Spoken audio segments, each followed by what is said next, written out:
Hi, everyone. Thank you for joining me today. My name is Chris Lloyd, and I'm here to talk with you about Tulane SOPA and our public relations and marketing programs. We're going to cover a lot of content today. So I just want to go through the agenda before we really get started, sort of highlight what topics we'll be going into. And then from there, we can move into a Q&A section here at the very end.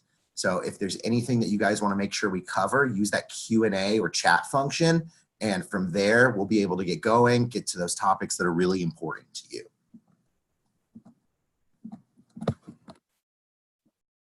So today we're going to talk about who we are. What that means is the history of Tulane SOPA, a little bit about the history of Tulane, and then what we offer, specifically the public relations and marketing programs, how we support student success, how to apply, tuition and financial aid, and then we'll also have a Q&A here at the very end. So we're going to be joined here shortly by Dr. Amanda Garcia. She's the director of our digital design and media arts program here. So Dr. Garcia actually has a background in marketing and graphic design and visual communication. She ran her own marketing for quite a bit and is really instrumental in helping that visual aesthetic of Tulane's digital design program get formed. So she's going to be joining us very shortly here. For those of you that haven't met me before, my name is Chris Lloyd, and I'm an admissions associate here at Tulane SOPA. So I work really closely with our prospective students as well as people who are already students. So whether you're still in that evaluation process or you're someone where you're a little further along and you're actually starting your application and looking at onboarding, I'm going to be that primary point of contact for you and will help with that handoff to any advisors. So to give you a little bit of the background about Tulane SOPA, we were initially founded in 1834 as the Medical College of Louisiana. And from there, you had the development of continuing education classes as University College.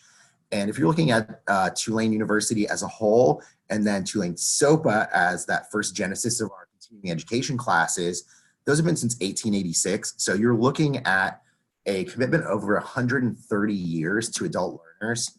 So what that means is we have a lot of different people at various points in their educational journey. And that can mean you're someone where you're pursuing a certificate program, a graduate program, a bachelor's, wherever you fall. We have a wide band of students who are all on different missions, but we have a commitment to making sure that adult learners feel supported and have access to some of the network that we've built here. One of the things that I really personally like about Tulane SOPA is the way that our programs are set up. So whether that means online, on campus, combination of online and on campus, or taking those day, night, and weekend classes, there's a lot of ways that you can interact with your coursework. So what that means is if you're someone where maybe you're deployed right now and for military training, you're someone where you're in another part of the country in a different time zone, there's still ways to access that course content. So the courses are offered either in that synchronous or asynchronous format. Synchronous means you've got that same experience of logging in. You've got that whole classroom experience where there's a professor, there's other people in the classroom, and you're able to actually get that real interaction like you would in a physical classroom. Asynchronous means that you're watching it on your own time.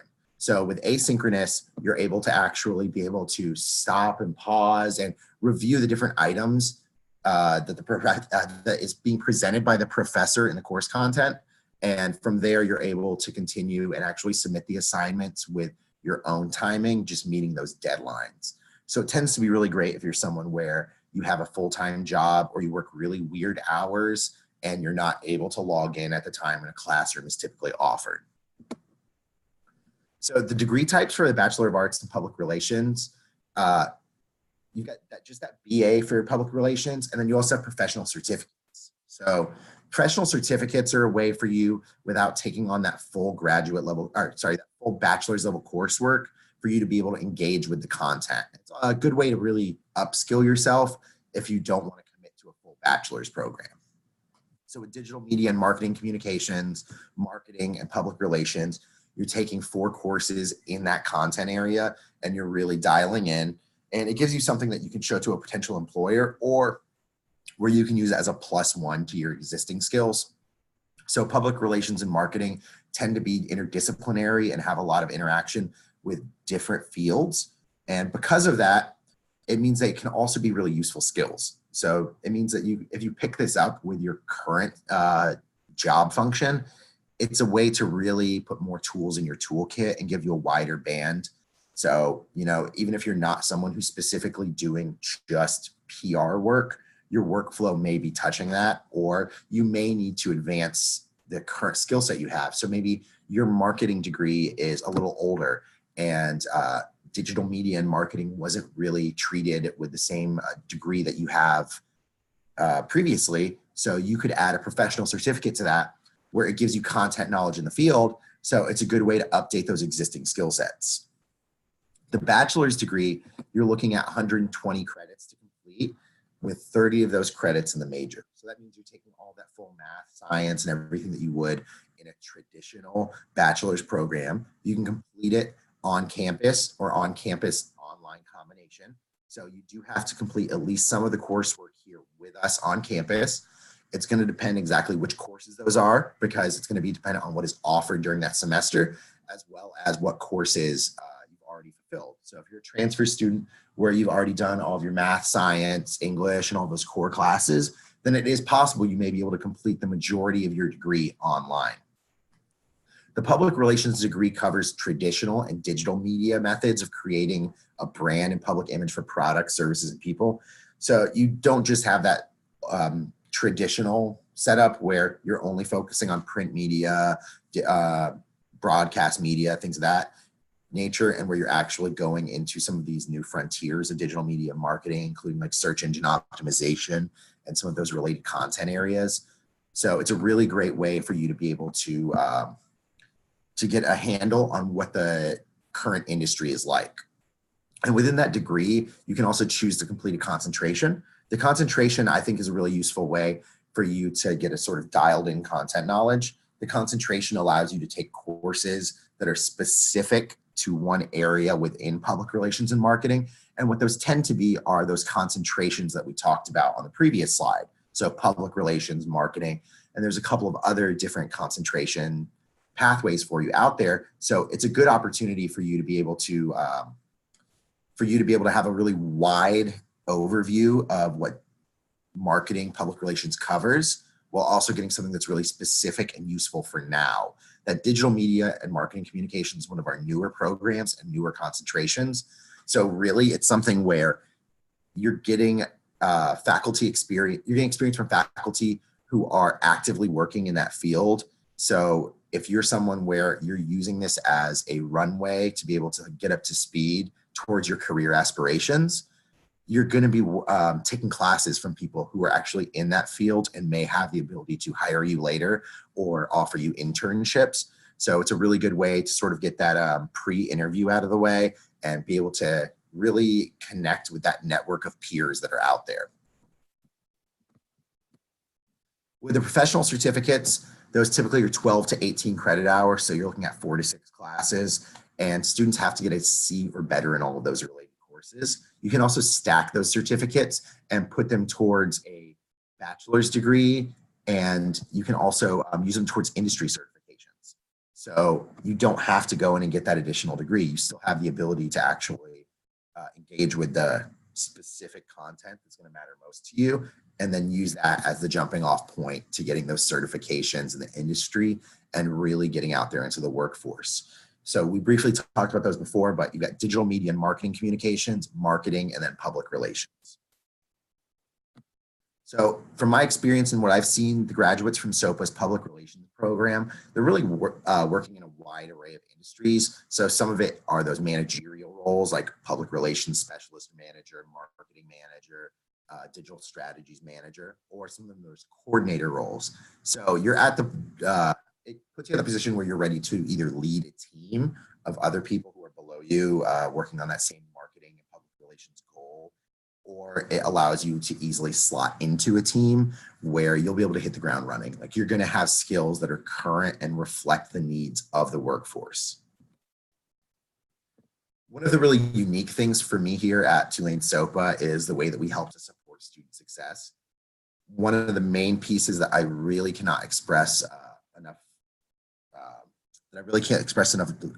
joy and support for is our academic advisors. So we have a wonderful team of academic advisors here who all offer multimodal ways to get in touch with you. So whether that's meeting them in person at our Elmwood or Uptown campuses, whether you're using that Zoom teleconferencing platform like we're on right now, whether or not you are doing telephone interviews or just using only the email interactions, you've got a lot of different ways to get in touch with your academic advisors and be able to get real, meaningful advice. Our academic advisors really tailor their advising towards you. So you're not just a number or one of 100 students that day trying to get access to an academic advisor.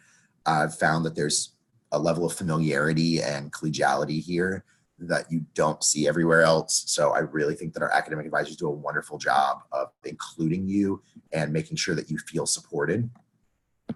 One of the other big things that I really, really cannot stress the importance of enough is our faculty composition. So I talked a little about that earlier, but our faculty is drawn from people who are actively working in the industry. So Dr. Garcia, who heads our program here, she has a large connection to a network here of people that are either Tulane alumni, program peers, people who work in the industry, and we draw from those in order to compose our faculty. So you have people who are teaching, not necessarily from this ivory tower academic perspective, they're teaching from a real and practical perspective where the industry has given them a perspective to be able to really help to, in a way, mentor a young career. They're able to really tell you what skills are important, what the workforce is going to be like. So the career advising you're getting from Cynthia Washington, from our career advisor, when you pair that with that faculty advice and our academic advisors, you've really got this wonderful feedback loop where they're all supporting each other, and that's supporting you because you're getting that really specific academic advice. You're getting that really specific career advice that's about you and about your time after SOPA, even your time in SOPA. And then you've also got that industry advice. So that's where your professors are really like making that triangle whole.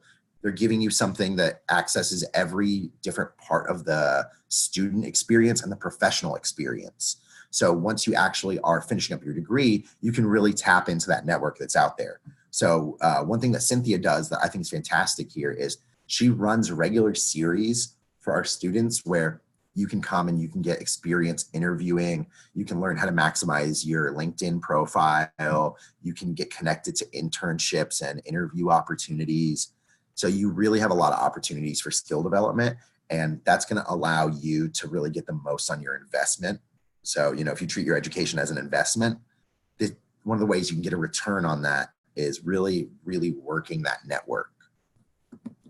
One of the other things that I think is really important is the credits for prior learning. I'm going to talk about that more in just a moment, but it really lets you leverage that experience you have and get through your degree program quicker. The application process itself is very easy. You're going to start by going to sopa.tulane.edu. Normally you would have an application fee, but for attending this webinar, that application fee is going to be waived. The other things that you will need are a clear photo of a government issued ID. It needs to be unexpired, and then transcripts. If you have unofficial transcripts, we can go ahead and get you into the review process faster, get you that admissions decision faster.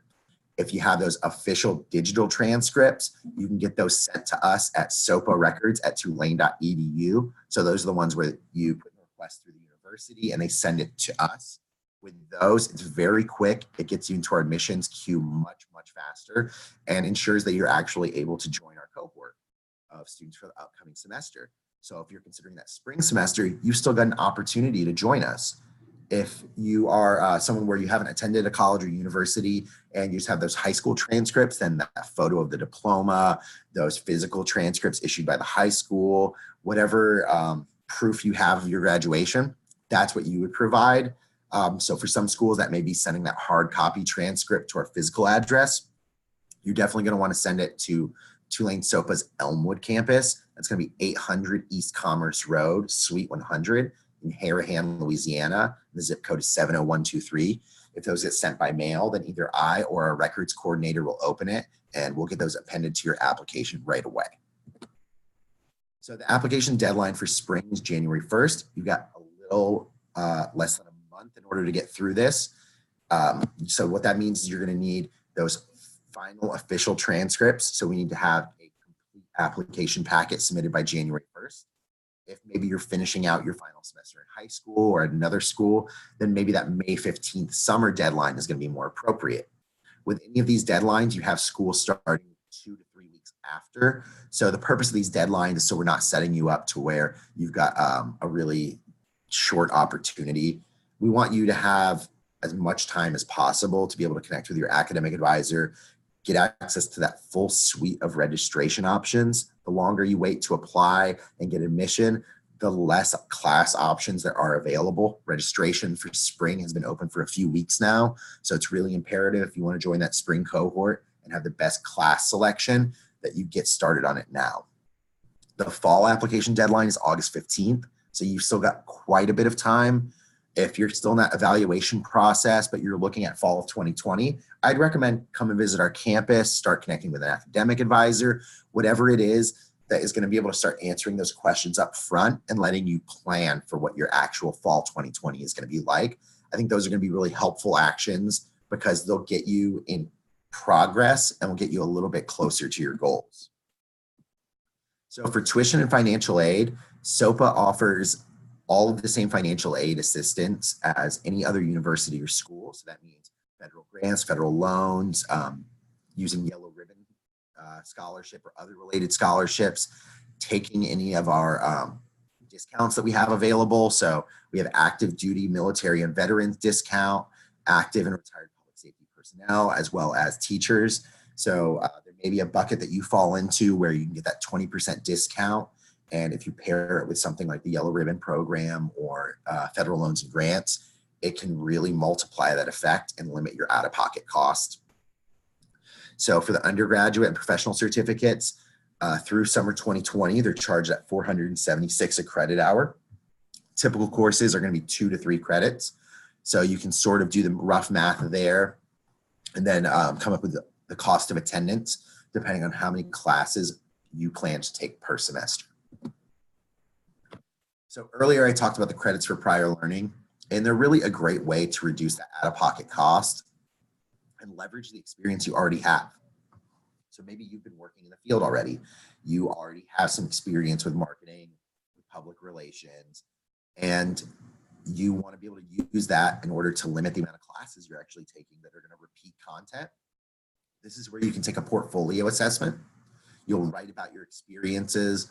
You'll help us to understand why these professional trainings, work experience, community service, military training, why these things are equivalent to the coursework. And if it's approved, you can get up to 24 credits from this portfolio assessment through your military training, through your examinations.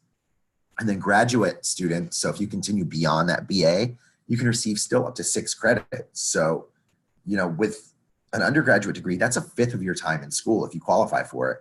And the cost of that one portfolio assessment is going to be less than the cost of all of those courses. So that's a really great way to reduce that out-of-pocket cost and get through everything quicker. You're going to be able to get to your degree much faster. So this is the part where I open up the floor to any questions that people might have. I ran through a lot of content today. So if there's any questions that have formed during this webinar, please go ahead and submit them now. In order to qualify for that application fee waiver, you just need to register for the application. So sign up for that application with the same email address that you used to sign up for this webinar. It'll get automatically detected and applied. If you started it before this webinar, then just reach out to me and I'll be able to help ensure that you get that application fee waiver. The best way to contact me is going to be by email. So that's cloyd3@tulane.edu. Or you can call me at 504-865-5333. So it looks like we don't have any questions so far. So if anything comes up after this session, it looks like we got one that just came through. So Katie, it's not possible to be enrolled in 2 programs at once, but it is possible to take courses across both programs. So if you're in the SOPA digital design program for, say, the bachelor's, then you can absolutely take courses in that digital media and marketing communications or within public relations and marketing as part of some of those elective credits that you have to fulfill. Or what some people do is they take credits beyond their bachelor's just to get that experience. So it's really going to depend on what your circumstance is. If you're looking to have, only classes that are going to be counting towards your degree pursuit, then you're going to want to talk to your academic advisor to ensure that you're using those courses for electives or for whatever is going to be the best for your end goal. But if it's something where you just want that content knowledge, then definitely, as long as they're at that same level that you're in. So if you're taking professional certificate courses or undergraduate courses, then you can take those classes across our programs. So hopefully that answered your question, Katie, but if not, please follow up with me after this session and we can make sure that your circumstances reflected. Hey, Joseph. So I'm not sure how to really answer your question since this is something we went over at the front of the session. So I think it would be useful to either rewatch this webinar when we redistribute it or to follow up with me directly. So the specifics about the digital media program, it's going to depend on what content you want. So if you want course level content, then I think it needs to be more of a conversation, because otherwise I'm kind of just going over everything for you right now. So I would really recommend calling or emailing me after this session and we can actually get to the root of those questions, because things like where our graduates land and the type of jobs, I can go back to that slide if you want to reread it. But otherwise, this is a fairly young program. Digital media and marketing communications has only been run under that umbrella for a couple of semesters now. So you don't exactly have, you don't have a historical perspective to draw from. So we can talk through where our PR students have landed and where people who are coming and taking those courses are landing. But I think for the type of questions you have, it's going to be more instructive to have that one-on-one conversation. So if there's not any other specific questions, I think anyone who has any of those open-ended questions should follow up with me. We're going to be distributing this webinar as soon as the session wraps. So please follow up if there's anything afterwards, or send me an email and we can make sure we can really cover this content. So Joseph just submitted another question. What would be the typical timeline of course track? Again, this depends on what track you're in. Are you talking about a concentration? Are you talking about a professional certificate? Are you talking about a bachelor's? So without knowing that, I can't tell you. How many hours would be a max semester? I think Tulane will cap you at 20 per semester. I wouldn't recommend taking 20 in a semester, even if you are a full-time student, because you're going to have several hours of work related to that. If you are in a professional certificate, you would probably only be able to take 2 to 3 courses a semester, because there may be foundational courses that are required to move into the next level. So those are the things that are going to affect your pacing. So if you have any other questions that come up after this, please make sure you follow up with me. I'd be glad to talk through any of this by phone, by email, in person. And that way we can make sure we get you either connected with the academic advisor or program director who's going to be most appropriate to answer those questions. And if there's anything that comes up after this session, please make sure to go ahead and reach out to me. Just want to thank everyone again for their time and have a great day.